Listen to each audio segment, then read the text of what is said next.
Hey up, it's Steve from that old Yorkshire Geek, and it's time to review Season 1, Episode 6 of Star Wars Ahsoka, and this one's called Far, Far Away. It's a decent length episode, I think about 48 minutes or something like that. That's before removing the recap and the credits. But it's not a very good episode. It's a bit dull, to be completely honest, and it's more Dave Filoni thinking he's Japanese. I get that vibe. Maybe other people don't. I don't know. And it's just reusing Star Wars tropes.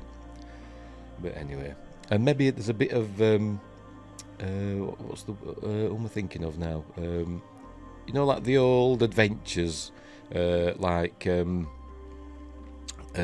Solomon's Mines and stuff like that, where they come across like Elephant's Graveyard. There's a bit in it that's a bit like that, but different. I don't really know what I'm talking about, but it's not really that good. It's a bit dull, but let's have a look at the episode. Right, so I've skipped the recap.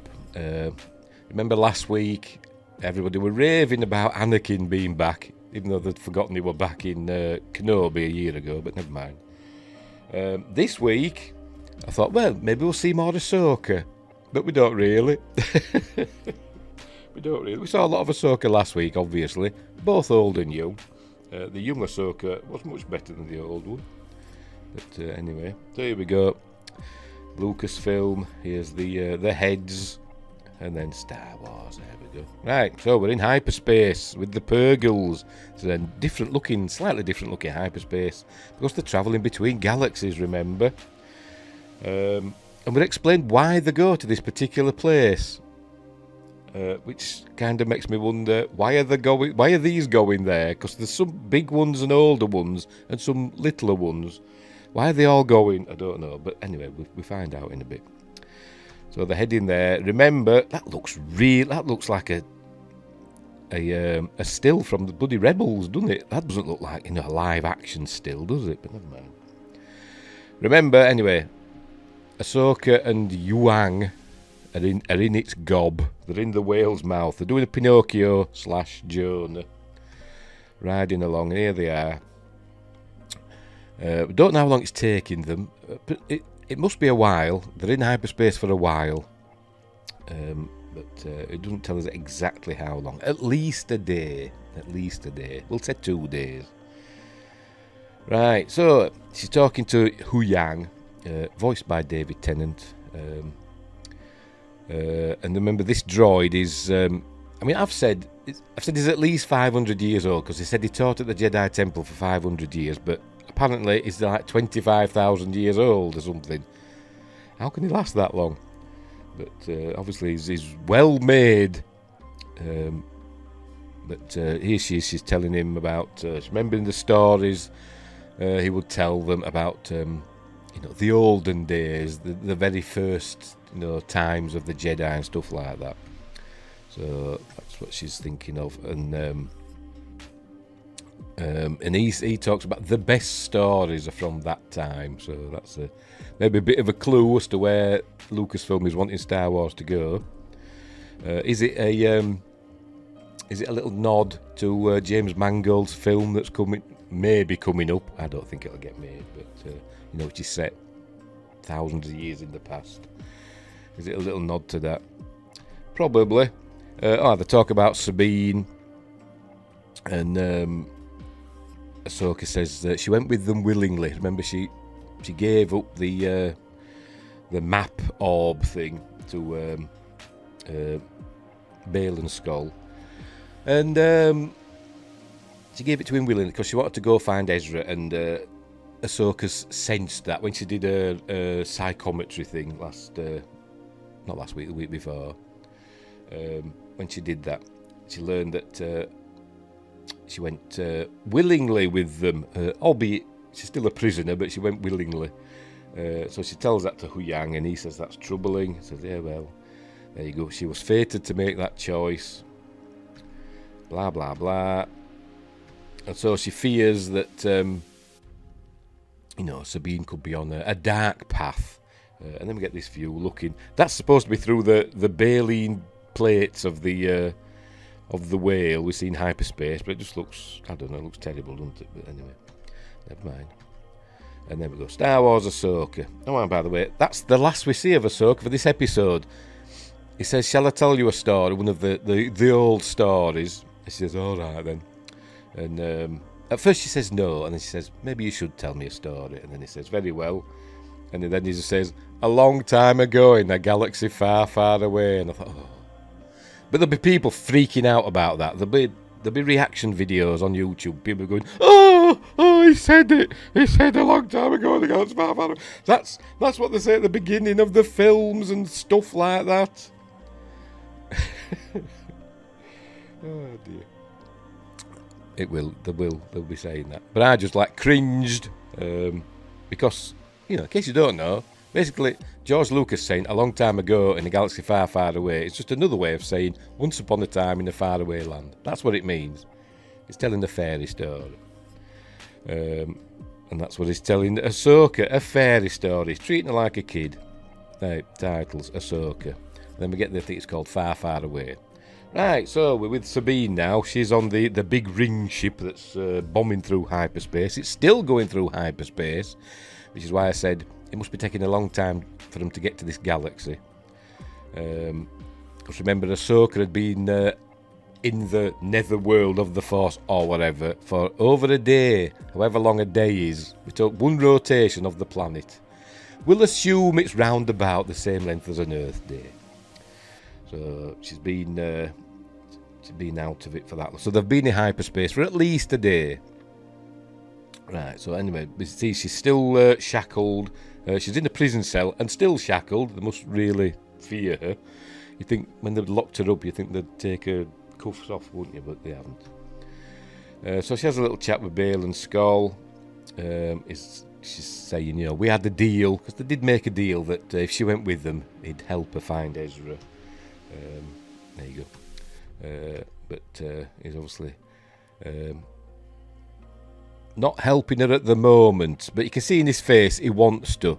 Again, MVP, Ray Stevenson, the late Ray Stevenson. If he survives this season, it's going to be tricky, isn't it, for him? It's going to be tricky. If he were meant to be in season 2, if there is going to be a season 2 of Ahsoka, I presume there will be. And he survives, I don't know what they're going to do. But we'll see what happens. We'll see what happens. Right, so anyway, there you go. He's telling her that what's her face? Morgan Elsbeth says she don't understand why he's brought her with them. And he says, I promised her and all that, and she can still be of use. But I don't see how much use. We learn that she isn't much use, apart from maybe finding Ezra later on. Then one of the droids says, we've arrived at our coordinates, dropping out of hyperspace. They drop out of hyperspace. Here we go. Pew. Cool effects. Everybody loves spaceships, don't they? And they arrive at this planet. They arrive at this planet, as we see. It's a lovely ringed world. There we go. And this is Peridia, or Peridia, however the hell you pronounce it. It's got a ring, but this ring system is a bit macabre, as we find out. There you go, that's Peridia. Or I don't know how to pronounce it. And this is where we learn that this is where the Purgles travel to, because it's a Purgle graveyard, as we'll see. So there you go. As they're flying over the rings, we see a lot of Purgle bones. That's why I mentioned, the old stories like King Solomon's Mines and stuff like that. The old adventure stories where people went to darkest Africa and they found out elephants' graveyards and stuff. That's a similar sort of thing here. This is a Purgle graveyard in this ring system of this planet, which is kind of cool, I must admit. But it also begs the question, why are these Purgles with Ahsoka going there now? Are they all going to die? Because some of them don't look very old, some of them are small. Maybe they're younger ones, I don't know. Or maybe they're just accompanying the older one on its final journey. I don't know. And I don't think we will know. But anyway, there's another cool shot. Lots of bones. Right, so anyway, they're picking up a transmission from the planet. So they decide to go down in a shuttle. A peculiar shuttle, as we'll see. Oh, they go and get Sabine out of her cell, because she's going with them. And Here we go. It shows. It's going to show us the shuttle takeoff, and I thought that maybe they'd go down in Bale and Skull's shuttle. You know, it's cool one with the wings, and they don't. They go in one. Here we go. Here it is. One that looks. I got Dune vibes. It looks like, you know, the 1984 Dune, the David Lynch version of the what are they called? Ornithopters. It looks a lot like one of those, doesn't it? In fact, it looks almost exactly like one. But look at this little golden shuttle that looks actually bigger on the inside than it does from the outside, as you'll see when they're getting out. I mean, look, they don't seem to be cramped in there at all. They're all in there. There's Sabine in the background. There's a droid. I think there's a couple of others as well, maybe. I don't know. But anyway, so they're coming in and they're passing big statues. Give me like Jeddah vibes. Remember on Jeddah in Rogue One we saw like big statues of Jedi collapsed in the sand. This is the same for Dathomir. By the way, this is the ancient home world or whatever of the Night Sisters, of which Morgan Elsbeth is one. So anyway, so they're flying over the... there we go, there's more of these big statues. Look. You know, fair enough, it's cool. Don't like that shuttle though, it looks poo. So they come along, coming to like another henge with a big thing. So they land on top of this tower that's got like a henge on top of it. There you go, we see him come out. Look at it, it's tiny, teeny tiny is this shuttle. We'll see him in a minute. Look. I say it look bigger on the inside than it does on the outside, but never mind. So they arrive there, and then we see some Night Sisters in the middle, doing their Night Sistery stuff. Look, and actually look quite like the Night Sisters we saw in Rebels and Clone Wars. You know, not quite as gaunt, and because obviously Rebels and Clone Wars, the animation style and the artistic style was, you know, highly stylized, which is why, you know, you got people like Count Dooku looking the way he did, you know, totally different to Christopher Lee, but you know, still recognisable. So this is why they say that the Inquisitor in Kenobi looked totally different to his how the Inquisitor looked in Rebels or wherever we saw him. Even though we'd seen one of his race before in Revenge of the Sith, looking nothing like the Inquisitor in Obi-Wan Kenobi. But never mind. Right, so they come up to these and she bows to him, and then it says, you know, you have returned to us, blah, blah, blah. And then they say, she's saying to Balaam, more witches. And she asks where Thrawn is, and then he's coming. So they've arrived at exactly the right place where they need to go. This galaxy must be just made of one planetary system. Even if it's a small galaxy, there'd still be like millions of stars. They just happen to arrive at the right one. The Purgles, they know, you see, they know they're the Purgles. And then they look at Sabine and say, she reeks of Jedi. Don't pay any attention to Bale and Skull, who's standing there, who used to be an actual Jedi, and his apprentice there, who's obviously got the Force. No, they look at Sabine, who, as far as we know, doesn't have the Force. She keeps trying, but as far as we know, she doesn't have the Force. So they look at her and they go like, what, me? And so they clasp her in, not exactly in irons, but in, they send out these little balls that they've got, which are I think they're supposed to be reminiscent of the map orb that we saw. But these have another function. They probably have various functions. There you go, they imprison her in the energy binders. And they take her to another cell. They say she will wait in isolation. So they take her to another cell. There you go. So they're waiting now. And then, that was it. Because it's Dave Filoni writing this, he's got to have, you can just make it out there, he's got to have his wolf-like creatures. They've got names I forgot. I think they're called howlers, these. And they've some of them have been domesticated and they ride about on them. But it's wolves. Dave Filoni. He's got his fetishes, hasn't he? Right, so they're waiting for Thrawn to arrive. And I thought they'd all buggered off because it shows the shuttle fly away. And I thought, they must have all gone in the shuttle somewhere. But then we see Bale and Shin still there, but we don't see any sign of the Night Sisters or Morgan Elsbeth. So at first I thought they'd sodded off on the shuttle. I don't know where they'd gone. But these two are talking. about stuff, and we learn that Balin, he's not in it for the power. She wants, Shin is in for the power that the Night Sisters can give them. Their magic, Night Sister magic, and you can tell it's proper magic because it's got a K on the end. If you watch the subtitled version with the subtitles, when they say magic, they've got a K on the end. Which makes it better, more evil magic, doesn't it? Aleister Crowley type magic. But she's in it for the power, and he says, well, no, he's in it for a new way of doing things. That's how he wants. He wants to not bring the Jedi back, but bring back a new way of doing things. So that's what he's interested in. But and then he's telling us he's thinking back, and he talked about the Jedi Order. He likes. She said, "Do you miss the Jedi?"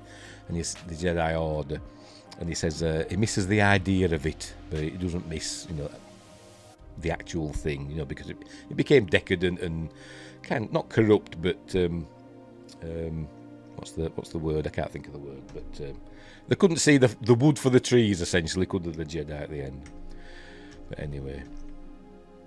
And there you go, there he's saying, what I seek is the beginning, a new start, basically.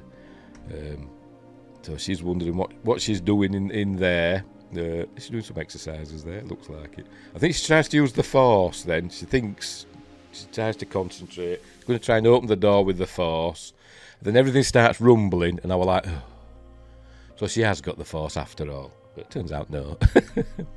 When everything's rumbling, it's not the Force, it's the arrival of, there we go, of Thrawn's ship. Is this the Chimera? This is Star Destroyer. So this arrives, and then we can see the Night Sisters are back, look there, along with Morgan Elsbeth. So they were there all along. These two were just chatting to the side. So here it is, the Star Destroyer hovers in, and a while ago, before Rogue One, I might have had a problem with this. I don't like seeing... Previously, I didn't like seeing, big capital ships in an atmosphere. Pardon me, sorry. But as I've got older, it doesn't bother me as much. Particularly after Rogue One, when you saw the big Star Destroyer hovering over Jeddah City, I thought that was a cool look. So it doesn't really bother me now. But Star Trek, you don't have the Enterprise flying through an atmosphere. Other starships, yes, Voyager, fair enough, but not the Enterprise. Anyway, right, so he arrives in his Star Destroyer, which looks a bit beat up. Remember, he's been here about 10 years, something like that, isn't it? This is supposed to be set, is it like 8 or 9 years ABY? I hate that phrase, after the Battle of Yavin. So it's supposed to be here about 10 years-ish, hasn't it? So that means Ezra's been where he is for about 10 years. Anyway, and so it's a bit beaten up. It's a bit too beaten up, to be honest. If you ask me, you can see the gaps in the hull plating and stuff. And so have they been in lots of battles? Maybe, I don't know. And here we go. Has it been repainted? Was that in before? I don't know if that were what were there in Rebels. I honestly can't remember. But very Romulan bird of prey-ish with the hull artwork, and then you can see more damage there. So maybe they've been in battles with the I forgot the name of them, the big baddies of the Timothy Zahn novels that come from another galaxy. Don't ask me what they're called. There's another view. You can see more, but I'm presuming it's battle damage. It's not just through age, is it? I mean, as I said, it's only been 10 years. I mean, Voyager was stuck in the Delta Quadrant for 7 years, and that looked even better when it got back, because it had improvements. They upgraded it along the way, didn't they? But anyway. So, anyway, it drops down, and they end up in the hangar bay. It drops down so that the top of the henge where they are is inside the hangar bay of the Star Destroyer. And then we see it says the Enoch speaking alien language. So Enoch's a new character that's coming up. And we see lots of stormtroopers with rubbish patterns on their armour, and they're all looking very dirty. You'd have thought Thrawn, a meticulous chap that he is, would have insisted that his soldiers stay pristine and immaculate, wouldn't he? You'd have thought so. But no, they all look very dingy and dirty. That's look like the first thing I thought of was thinking, they look like stormtrooper mercenaries, like ex-stormtroopers that have kept their armour and have become mercenaries. That's my initial thought. Anyway, so there we see there's lots of them. Some with different coloured helmets. Look, there's one there. Is this due to repairs or whatever, or is it a rank thing? I don't know. So here he comes walking down there. We see him, back of his head. And we see him. Hang on, we're going to see. There he is. Looking a bit portly, isn't he, there? I mean, I've no room to speak. But obviously not stuck for food in his 10-year exile. His decade-long time in this other galaxy. So he's obviously, he's being fed well as old Thrawn. So here we go. So he makes it to the front. He does his entrance. And it's Lars Mikkelsen as Thrawn. Still looks like Elon Musk / Data from Star Trek, but it's the voice. It's the voice you're wanting in it, and he's still got that soft-spoken, deliberate voice, and he's very good. He's no Ray Stevenson, but he's still very good with his wing pants on, and that's Enoch. I don't know why they've picked a biblical name for him. Maybe that'll become apparent.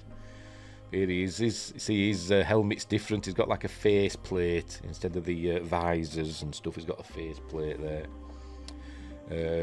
Is this going to be a cool character, or is it going to be another wasted character like Captain Phasma was? I think it's going to be wasted.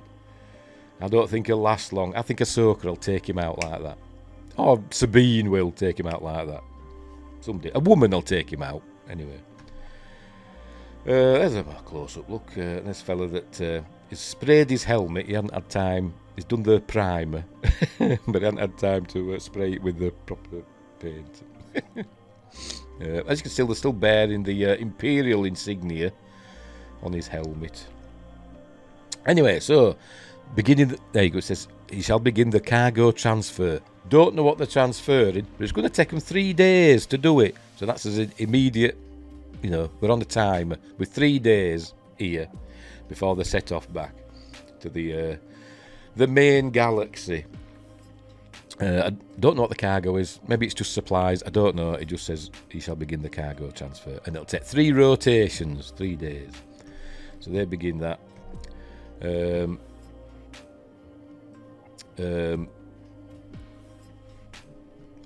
tell him that he sees that Sabine's with them. That's it, and he recognises her from Rebels. And they said, he never told me about that. And so I said, it was a loose thread. They did not see it. And there's another loose thread later. But Balin tells him that she could be of some use. So he says, fair enough. And he tells him that he promised her he'd help her find Ezra Bridger. And then he's telling him that he used to be a Jedi, but it's not anymore.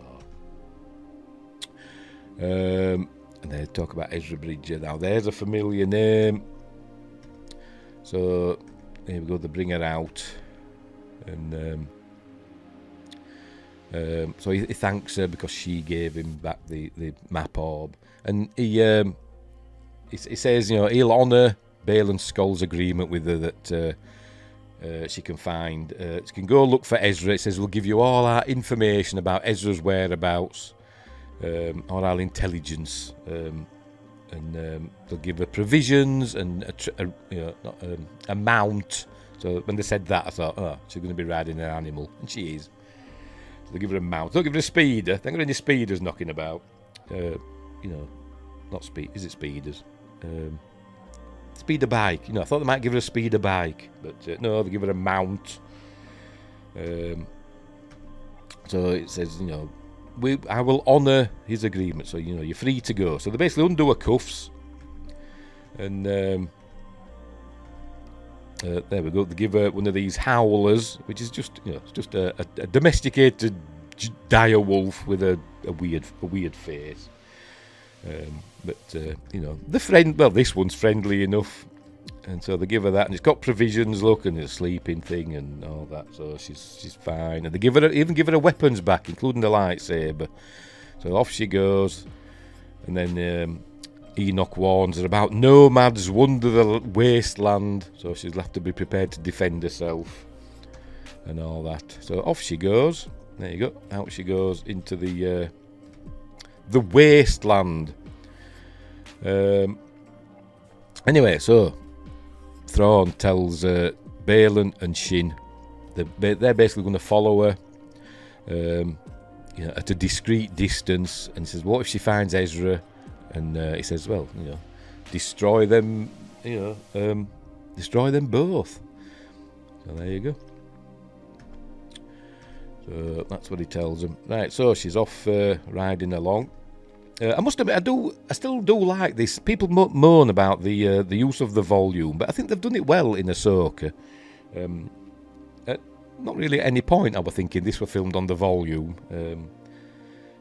Maybe I just weren't paying attention, but I still think they're good with the atmosphere and the lighting and stuff like that. But there she is using her scanner. But then she gets attacked by some Tusken Raiders. They even make a noise that sounds a bit like one. No, I'm not kidding. So she gets attacked, but luckily her Beskar armour keeps deflecting these blaster bolts. Because, these blasters must be, a universal constant. They're using blasters that her Beskar will deflect. Thank goodness they didn't shoot her in the head. I mean, she did keep doing that. So maybe she's using the Force there to help, she knows where the blasts are coming from. I don't know. But anyway, so she fights them off. Ends up using a lightsaber. Fights them off. And there's one left that goes running off, and you actually hear him going, You hear that. So these are this planet's Tusken Raiders, Sand People, whatever you want to call them. I thought, God, can't you be original? But so off she goes. She carries on her thing, but her scanner's been broken. Right, so it's been told that Balin and Shin have set off after her, and then he learns that Ahsoka's on her way. Or is that late? That might be later. Might be later on that. But he does learn that Ahsoka's on her way with some Purgils, and he tells her that when they arrive and they drop out of hyperspace, destroy them utterly, sort of thing.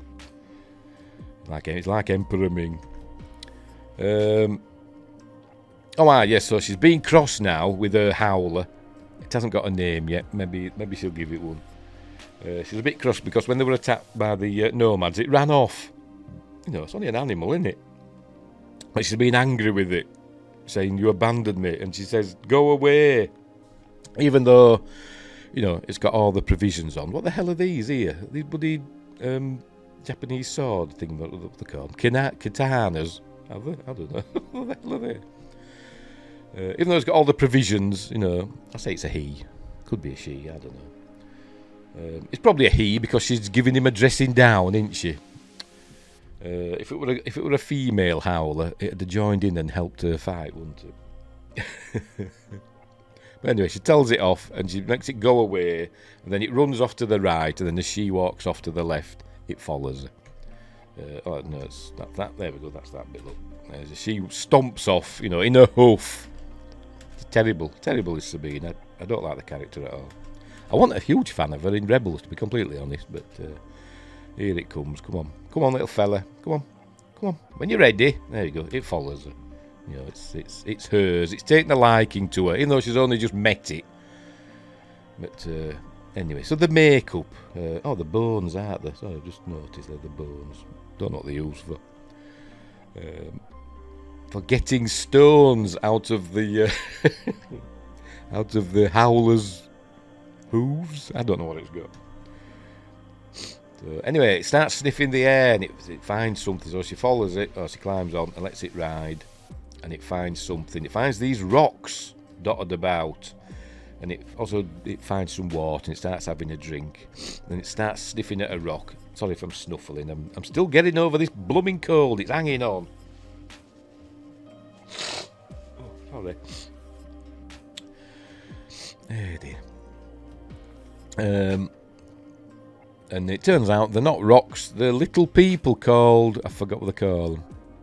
Tonys or something. Toni, I think it says in a minute. There it is. It gets up from under the rock. It's obviously not really a rock, you know. I got vibes of Lord of the Rings, you know, when Frodo uses his cloak to disguise himself as a rock. You know, Dave Filoni doesn't have an original idea in his head, does he? Give me that vibes. So here it comes. They look a little bit like snails, I suppose, with arms and legs, but they've got their eyes on stalks. Maybe they're like crabs. The crab people, aren't they? That's it, crab people. That's it. Noties, not Tonys. I got the letters right, just in the wrong order. Noties. And that's not its name. That's its race, because they said that the Noti language, and you know. So she talks to him, but it's speaking its own language, and then it notices that on her pauldron? That on her shoulder. The insignia of the Rebel Alliance, and he notices it. He says, "Oh, do you like that?" And then we see he's got a medallion with the same symbol on, and then all the other noties appear from under their rocks. So they take her off to, she talks about Ezra Bridger, and it repeats to her Ezra Bridger. So they take her to their village. So off they go to her village. Balin and Shin have come across the dead sand people, nomads, and said, you know, she's fought them off. Oh, then Shin's asking him about, does he know Ezra Bridger? And he said no, because you know he was never at the temple. He came later. Oh, and this is where she's asking him about does he miss the Jedi Order? He misses the idea of it. So anyway, so they're going to carry on. And then they see more of these nomads appear up on the ridge there. Are they on howlers, or are they on something other sort of creature? I think they're on howlers. Then we get a view of them from the back, and again, you know, it's Dave Filoni. Everything's got to be Japanese. You're getting lots of Japanese vibes, aren't you? He just copies stuff. He just thinks everything's Japanese, doesn't he? Anyway, yeah, they are on howlers. Yes, they are. So I'm guessing now that they're going to forge an alliance with these nomads, and they're going to attack the Noti village at some point. That's what I'm thinking. So they arrive at the Noti village, which, you know, they live in these little... I'm guessing these are supposed to be like caravans, because we learned that they're nomadic as well. They don't stay in one place very long. So I'm guessing these are like caravans as well, and they'll go rolling out. I presume it's supposed to give us like native... Is that what we call them now? Native American vibes. You know, First People. I don't know what you're supposed to call them these days. That sort of thing. Plains people. So we see the village, you know, that... you know, they're all noble people. They offers her some food and she refuses it, so it's probably, you know, a huge insult to them. But she does anyway. Why don't she just take one? It's like, lovely. But no, she just refuses it. And then she hears a voice, turns round, and there he is. Some people called him Aladdin, but this is Ezra Bridger. So she's found him. And you can see she's initially surprised, but then, you know, she soon, you know, she don't go running. I thought she'd go running up to him straight away, you know, and give him a big embrace, but she doesn't. They have a bit of banter back and forth. He says, you know, it took you long enough. And they said, well, you didn't tell us where you were going. So, I didn't know, blah, blah, blah. But, so obviously he's been living with these people for about 10 years. So, there you go. But it seems fine. So they eventually do embrace. They're all chattering. So everybody's happy at the moment. And so what they're going to do now? Well, they're going to take him home or whatever. I don't know how they're going to get him home, but I presume they'll use the Purgles, or maybe they'll use this ring ship. Don't know what's going to happen. Right, so this is where he's told about Ahsoka's on the way, and he says in the Purgles, and he says, well, when they arrive, destroy them. And I think that's how the episode ends. Yes, it is. It's where he tells them to, it's just looking, destroy them with prejudice or something like that, he says. And then that's the end of the episode. Pretty boring episode, to be completely honest. More filler, to be, and I don't know. It wasn't amazing. Possibly the worst episode so far this season. I can't say, I loathed it, because I did watch it all. I didn't turn it off and it wasn't getting me angry or anything like that. It was just dull. It was just dull. It was as dull as the landscape they found themselves in. They go to another galaxy. Let's go back and find something and have a look at Thrawn. They go to another galaxy, just happen upon the right planet instantly. Because the Purgles go there to die. So obviously that's the centre of that galaxy. They're just hanging about around there. They're not going elsewhere, not exploring. That's where the Night Sisters are from. So Thrawn's obviously hanging around there. But he's obviously been up to stuff in the 10 years. He says these forces have dwindled because they sent 2 squads out to help Balin and Shin. And Morgan Elspeth says, just only 2 squads. And he says, well, our forces have dwindled in during my exile. But he says 2 squads will be enough.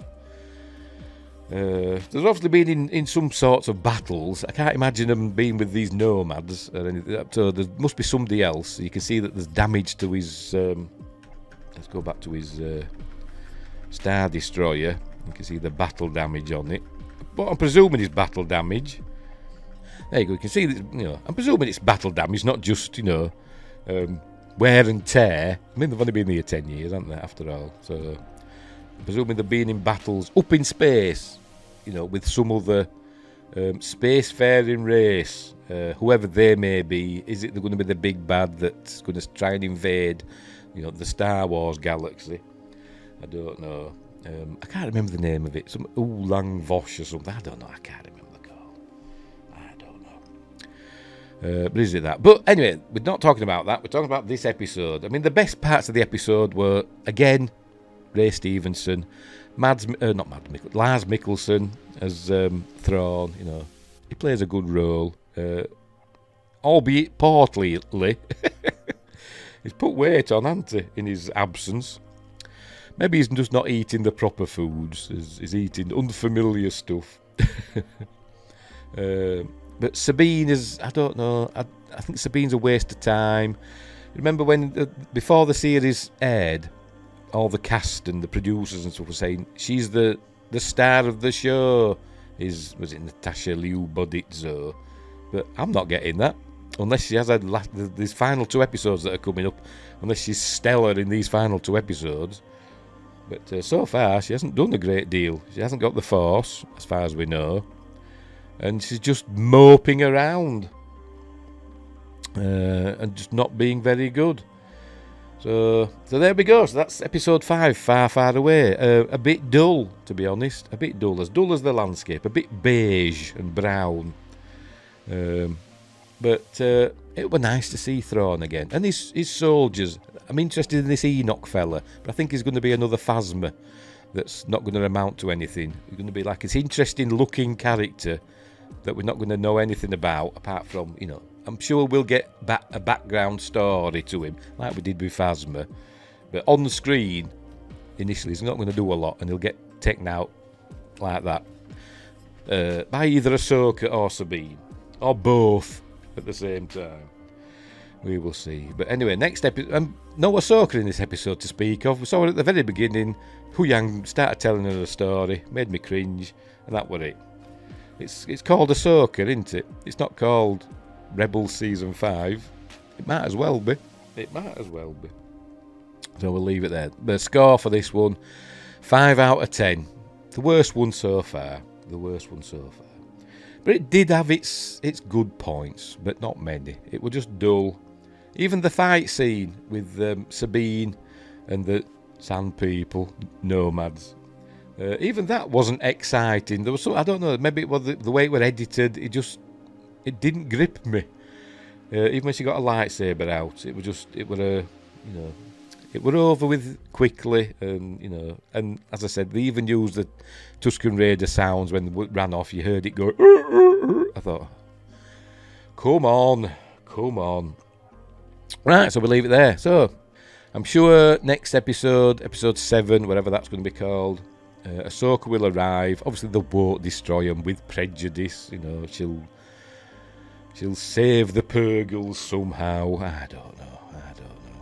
But anyway, I'm guessing now this is going to go back up. It'll attach to the big ring. Like a Jedi starfighter attached to its hyperspace ring. That'll attach to the big ring, and then they'll set off back. That'll be the plan. Maybe they won't follow through with it. I don't know, but maybe their plan will be thwarted. But we will see. Right, we'll leave it there. As I said, 5 out of 10. Worst episode so far. Hopefully the last 2 episodes are going to be stellar. But I doubt it. Because this season's not been stellar, has it? Pardon me. It's been okay. I'm not hating it. But, it's not really anything special. Much like the other Star Wars series that we're getting on Disney+. With the exception of the first 2 seasons of The Mandalorian, they've not been that good, have they, really? Andor were okay. I enjoyed Andor. As I said, at the time it was Star Wars for grown-ups. But it wasn't exactly exciting, was it? But it was interesting more than anything. And that you could say about this episode. It was interesting, but not particularly good. So there we go. Right, so we'll leave it there. So thanks for watching, wherever you are. Look after each other, and until next time, I'll say this.